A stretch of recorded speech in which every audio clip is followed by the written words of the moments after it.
Hey guys, Divyansh and welcome back to another episode of football daily. और क्या हमने कल रात लूका मॉड्रिच का इंटरनेशनल फुटबॉल करियर में आखिरी गेम देखा है।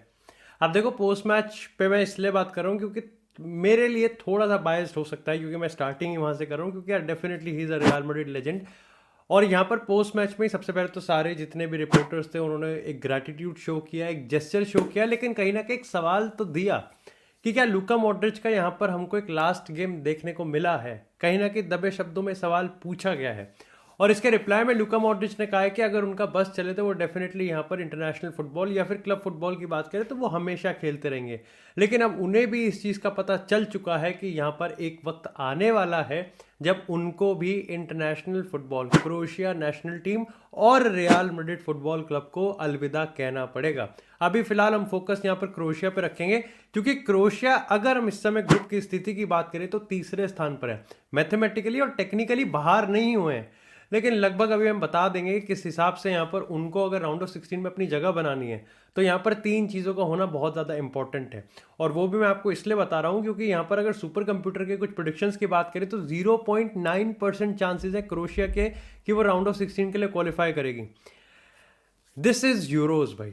अब तुम स्पेन वर्सेस अल्बानिया के मैच की बात करो या फिर इटली वर्सेस क्रोएशिया के मैच की बात करो। इटली वर्सेस क्रोएशिया के मैच 1-1 की स्कोर लाइन था। डेफिनेटली इटली ने यहाँ पर सबसे सबसे सबसे सबसे प्रो रियल मैड्रिड टाइम पे यहाँ पर आके उन्होंने गोल मार के क्रोएशिया को एलिमिनेट कर दिया उस गेम में, जहां पर क्रोएशिया ने कि अगर आप गेम को देखोगे तो आपको ऐसा लगेगा कि हर एक चीज जो वो कर सकते थे, जो उनके बस की थी, वो उन्होंने यहाँ पर करी है और डेफिनेटली यहाँ पर वो डिजर्व करते हैं। लेकिन भाई फुटबॉल इज क्रूअल और क्रोएशिया के लिए तो आई थिंक सबसे ज़्यादा क्रूर ये टूर्नामेंट साबित हुआ है। कोई भी यहाँ पर ग्रुप स्टेज पे कोई विक्ट्री नहीं है, इसीलिए 2 पॉइंट पे बैठे हुए हैं। अल्बानिया ने 95th मिनट पे गोल स्कोर किया है, पेनल्टी मिस हो गई थी इवेंचुअली यहाँ पर इसमें उन्होंने गोल स्कोर किया। लूका मॉड्रिच ने सब्स्टिट्यूट हो गए और फिर कहीं ना कहीं बेंच पे से ये मंजर देखने को मिला है। सबसे पहले गेम की ही बात कर लेते हैं। देखो, इस गेम की जैसा मैंने तुमको कहा कि 1-1 की स्कोर लाइन तुमको एक बार को ये बता सकती है कि गेम थोड़ा सा डल रहा होगा, लेकिन नेदरलैंड वर्सेस फ्रांस का जो कि लिटरली भाई मैं दुश्मन को भी नहीं दिखाऊंगा वो गेम, वो इतना एंटी फुटबॉल था। ये गेम प्रॉपर गेम था। ये गेम बताता है कि आपको हर गेम में 5-6 गोल की जरूरत नहीं है उस गेम को ब्लॉकबस्टर दिखाने की। इस गेम में वो हर एक चीज थी। क्रोएशिया फैन बेस का वो एटमॉस्फेयर क्रिएट करना, लूका मॉड्रिच का एक मास्टर क्लास आना, क्रोएशिया को इटली किस तरीके से यहाँ पर तोड़ती है या फिर मेंटली ब्रेकडाउन होती है, क्रोएशिया फिर भी डटी रहती है, या फिर क्रोएशिया का किस तरीके से यहाँ पर इटली के इनएफिशिएंसी की बात करें या फिर उनके थोड़ी सी वल्नरेबिलिटीज की बात करें तो उसका किस तरीके से फायदा उठाती हैं। देखो, डेफिनेटली मैंने यहाँ पर यूरोज के प्रेडिक्शन में एक चीज तो जरूर गई थी कि इटली सबसे ज्यादा अंडरवेलमिंग कैंपेन खेलने वाली है। इटली वो टीम होने वाली है जो कि शायद से यूरोज की हिस्ट्री में सबसे कच्चे तरीके से अपने टाइटल को डिफेंड करेगी। लेकिन हेयर वी आर, वो राउंड ऑफ 16 में जा रहे हैं और यहाँ पर स्विट्जरलैंड के अगेंस्ट ही जा रहे हैं और अच्छे खासे चांसेस है कि स्विट्जरलैंड उनके चुत्तर लपेट भी देगी। क्या पता ये भी ऐसे वाइस वर्सा कर सकते हैं। लेकिन मैं तुमको बताता हूँ, इस गेम की अगर कहानी की बात करें तो गेम बहुत सही स्टार्ट हुआ। गेम केजी स्टार्ट हुआ और केजी होना भी था, क्योंकि क्रोएशिया और इटली की बात करें तो दोनों पोजीशन की बात करें तो बहुत अलग हैं। लेकिन एक चीज जो दोनों में कॉमन है वो ये है कि एक प्रॉपर स्ट्राइकर नहीं है।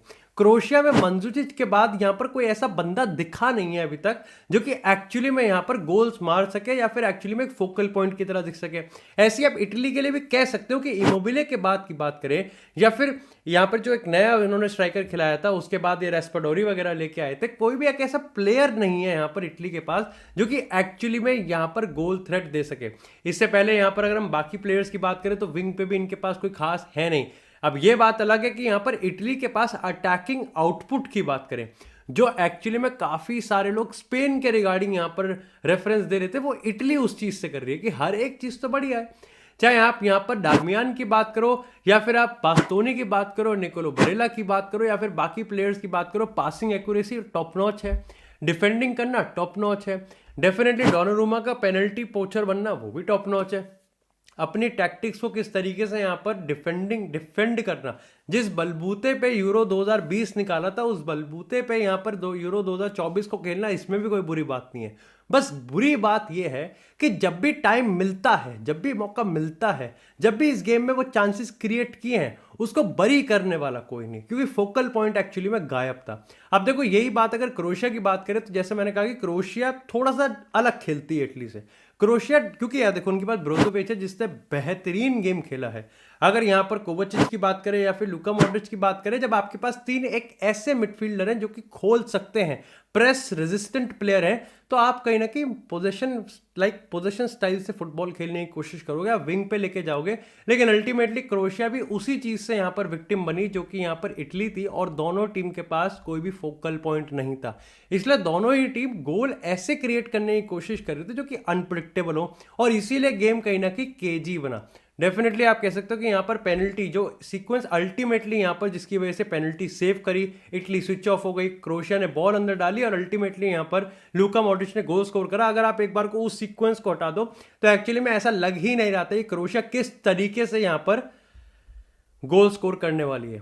दोनों टीम यहाँ पर एक तरह, और इसीलिए मैं जर्मनी की भी अभी बात करूंगा, जर्मनी वर्सेस स्विट्जरलैंड की, क्योंकि यहाँ पर जस्ट मैं तुमको एक लोकल रेफरेंस दे रहा हूँ। यहाँ पर जर्मनी वर्सेस स्विट्जरलैंड एक इंडिया पाकिस्तान उस राइवलरी पे लेके जाते हैं, क्योंकि उसका सीन ये है कि स्विट्जरलैंड की अगर नेशनल लैंग्वेज की बात करें वो भी जर्मनी है। जर्मनी के आधे से ज़्यादा लोग स्विट्जरलैंड में काम करते हैं, और डेफिनेटली यहाँ पर इन दोनों के बीच मनमुटाव रहता ही है, मतलब लोगों में आपस में एक बहुत हेल्दी कंपटीशन रहता ही है। और इसीलिए स्विट्जरलैंड ऑलमोस्ट जीत गई थी जर्मनी का। और इसके पीछे भी मैं क्यों इस चीज को यहां पर प्लग इन कर रहा हूं कि जर्मनी भी उस गेम में हर एक चीज करने की कोशिश तो कर रही थी। देखो खेली तो टट्टी थी, लेकिन यहां पर एक जो सबसे बड़ा जो उनके पास चीज गायब थी वो तो यहां पर फुलक्रुक नहीं था। एक फोकल पॉइंट का होना कितना जरूरी है, यूरो 2024 आज इसको पूरी तरीके से बताता है। लेकिन आपने इतनी बढ़िया डिफेंडिंग करी, गोल स्कोर करने के बाद क्रोएशिया ने हर एक तरीके से डिफेंड किया। ऐसा नहीं कि यहाँ पर बिल्कुल ही मतलब राजधानी एक्सप्रेस बिछा दी अपने गोल के सामने, उन्होंने पोजीशन रखा। एक आधी बार वो गोल भी मारने को, क्योंकि उन्होंने यहाँ पर आई थिंक क्रमारिच की बात करें तो क्रमारिच के साथ वो यहाँ पर खुल नहीं पाए, क्रमारिच के साथ यहाँ पर उसको यूज नहीं कर पाए। लेकिन उसके बाद जो वो आई थिंक मैं उस प्लेयर का नाम भूल गया, विल्किस था आई थिंक, वो जब आया था तो उसके बाद फिर भी आपको एक चांस लग रहा था कि बॉक्स में थ्रेट तो है, बॉक्स में यहाँ पर एक फोकल पॉइंट तो है, क्रॉसेस बन तो रहे हैं। बट हाँ, डोनारुमा के एक दो सेव्स तो अच्छे निकले थे। वहीं अगर स्थानीय उसके गोलकीपर की बात करें यहाँ पर क्रोएशिया के, तो उसके भी एक दो शॉट्स अच्छे निकले थे।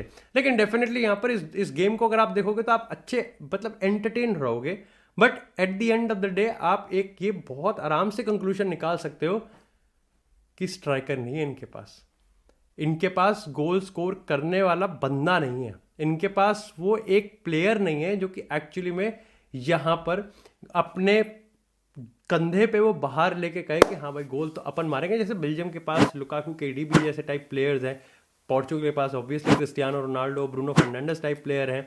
यहाँ पर इंग्लैंड की बात करें तो हैरी केन, बेलिंगम है। जर्मनी की बात करें मूसियाला, फुलक्रुग या बाकी सारे प्लेयर्स हो गए। अगर हम यहाँ पर फ्रांस की बात करें तो ऑब्वियसली किलियन एम्बापे, जिरूड हो गया। स्पेन की बात करें तो अब यहाँ पर निको विलियम्स, लमीन यमाल और अलवारो मोराटा है। ऐसी सबके पास अपने अपने प्लेयर हैं। इवन स्विट्जरलैंड की हम बात करें उनके पास भी जर्दन शकीरी वगैरह टाइप प्लेयर्स हैं। क्रोएशिया के पास जो प्लेयर्स हैं वो आए नहीं हैं। और आप ये मैं इस गेम के बेसिस की नहीं बात कर रहा, मैं तीनों ही गेम के बेसिस की बात कर रहा हूँ। लेकिन अल्टीमेटली यहाँ पर सारी की सारी मेहनत यहाँ पे पानी फिर जाता है जब एक चांस जिसके लिए इटली वेट कर रही थी, जब क्रोएशिया लिटरली खुली रहे, जो कि अपने आप में काफी बड़ा टैक्टिकल डेफिशिएंसी था, क्योंकि वहां पर जो बंदा था वो यहाँ पर न्यूली सब्स्टिट्यूटेड बंदा था, और वो फिर भी यहाँ पर कहीं ना कहीं एक्सपोज हो गया। इटली ने भी वहां पर उस विंग पर यहाँ पर सब्स्टिट्यूट किया था और वहां पर एक चांस लिया, and they are through to round of 16।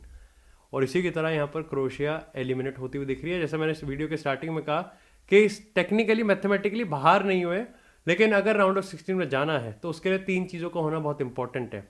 Portugal Georgia को हराएगी, टर्की यहाँ पर चेक रिपब्लिक को हराएगी, और सबसे इंपॉर्टेंट चीज़ इंग्लैंड सर्बिया को 3 गोल से ज़्यादा से हरानी चाहिए, जो कि पहला वाला तो इम्पॉसिबल है। और इसलिए यहाँ पर सुपर कंप्यूटर ने या फिर डेटा एनालिस्ट की बात करें तो 0.9% पे चांसेस रखे हैं। अब थोड़े से और पे नज़र डाल लेते हैं। सबसे पहले बात करते हैं यहाँ पर स्पेन अल्बानिया की। स्पेन ने एक भी गोल कंसीड नहीं किया है, 5 गोल मारे हैं, जिसमें से यहाँ पर 3 गोल तो क्रोएशिया के अगेंस्ट ही ठोके हैं। आज उन्होंने अल्बानिया के अगेंस्ट 10 चेंजेस रखे थे, उसके बावजूद उन्होंने गेम निकाला है। एक सबसे खास चीज़ ये लग रही है कि स्पेन के पास ट्रांजिशन भी है, स्पेन के पास यहाँ पर पोजीशन भी है, स्पेन के पास ट्रेडिशनल विंगर्स भी हैं और स्पेन के पास यहाँ पर मिडफील्ड टेक्निकल क्वालिटी भी है। स्पेन के पास वो हर एक चीज़ है जो कि इस समय फेवरेट्स के लायक है। स्पेन के पास उन्होंने यहाँ पर वो मेंटालिटी भी दिखाई है, उन्होंने वो मोमेंटम भी दिखाया और उन्होंने वो टैक्टिकल डोमिनेंस भी दिखाया। चाहे आप बात अल्बानिया की करो, चाहे बात आप यहाँ पर क्रोएशिया की करो, चाहे बात आप यार इटली की करो, हर के अगेंस्ट स्पेन ने सेम गेम नहीं दिखाया है। हर टीम को बीट करने के लिए स्पेन ने एक सोल्यूशन रखा है, एक नया तरीके का, लेकिन डेफिनेटली जो उनकी फंडामेंटल्स हैं वो सेम है।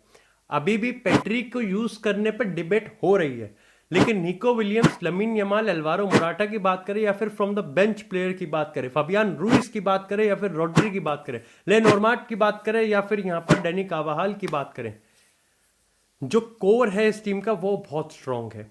ग्रुप स्टेज में इकलौती टीम जो कि कंसीड नहीं करी है गोल्स अभी तक और यहां पर अनबीटन है, ये मजाक की बात नहीं है भाई, ये बिल्कुल मजाक की बात नहीं है। इसी के साथ यहाँ पर जर्मनी स्विट्जरलैंड की बात करें, उस गेम में ये साफ हो गया फ्लोरियन विर्ट्ज और मुसियाला एक साथ काम नहीं कर सकते, और अगर काम कर सकते हैं तो वो एक्सपेरिमेंट अब तो आप नहीं कर सकते जब आप नॉकआउट स्टेजेस में जा रहे हो बिना फुल क्रुक के। इसका मतलब ये नहीं है कि फुल क्रुक के बिना जर्मनी जीत नहीं सकती, इसका बहुत सिंपल सा है कि फुल क्रुक के बिना यहाँ पर जर्मनी के पास फोकल पॉइंट नहीं है। बॉल घुमा लो, 400-500 पास कर लो, टोनी क्रूज 100 पास कर सकता है, गुंडोगन 100 पासेस कर सकता है, लेकिन उसका कोई फायदा नहीं है अगर आप यहाँ पर लो ब्लॉक को नहीं तोड़ पा रहे हो, अगर आप यहाँ पर फिजिकली बुली हो रहे हो। स्विट्जरलैंड का गेम जिसने देखा था उसको पता होगा कि बुली हुए हैं वो, प्रॉपर तरीके से बुली। लेकिन इसी के साथ यहाँ पर राउंड ऑफ 16 की अगर अर्ली प्रेडिक्शंस की बात करें तो यहाँ पर कुछ मैचेस मैं बता देता हूँ। इटली वर्सेस स्विट्जरलैंड ये कंफर्म हो चुका है। पोर्चुगल हंगरी 82% चांसेस हैं इसके होने के। इंग्लैंड जर्मनी के चांसेस 18% है, लेकिन ये एक साफ होता हुआ दिख रहा है कि शायद से जर्मनी, स्पेन, पोर्चुगल और नेदरलैंड एक ही ब्रैकेट में होंगे। यानी कि ये चार टीम अगर अपने अपने क्वार्टर फाइनल राउंड ऑफ 16 जीत जाती है तो शायद से हमको क्वार्टर फाइनल या फिर सेमीफाइनल में देखने को मिल सकती है। और दूसरे ब्रैकेट की बात करें तो हमको वहां पर फ्रांस, इंग्लैंड, स्विट्जरलैंड और इटली देखने को मिलेंगे। डेफिनेटली यहाँ पर ऑस्ट्रिया के भी कुछ हद तक चांसेस हैं कि वो पोर्चुगल के अगेंस्ट भिड़ सकते हैं, लेकिन यहाँ पर इस पॉइंट ऑफ टाइम पे जो यूरोज है वो अपनी नॉस्टैल्जिया पे जी रहा है, जहां पर स्पेन वापस से फेवरेट बन चुकी है, इंग्लैंड अंडर परफॉर्म कर रही है, पोर्चुगल भी अच्छा खासा अपना दबदबा बना रही है, फ्रांस अनबीटन दिख रही है, इटली अपने आप को डिफेंड कर पा रही है, एक अपसेट देख लिया है क्रोएशिया का, बेल्जियम दूसरी बारी है, लेकिन मजाक कर रहा हूँ। लेकिन डेफिनेटली यहाँ पर ओन गोल इस समय टॉप स्कोरर बन चुका है, बैंगर्स हमको देखने को मिल रहे हैं और लास्ट मिनट गोल देखने को मिल रहे हैं, और क्या चाहिए भाई, स्वाहा दी है।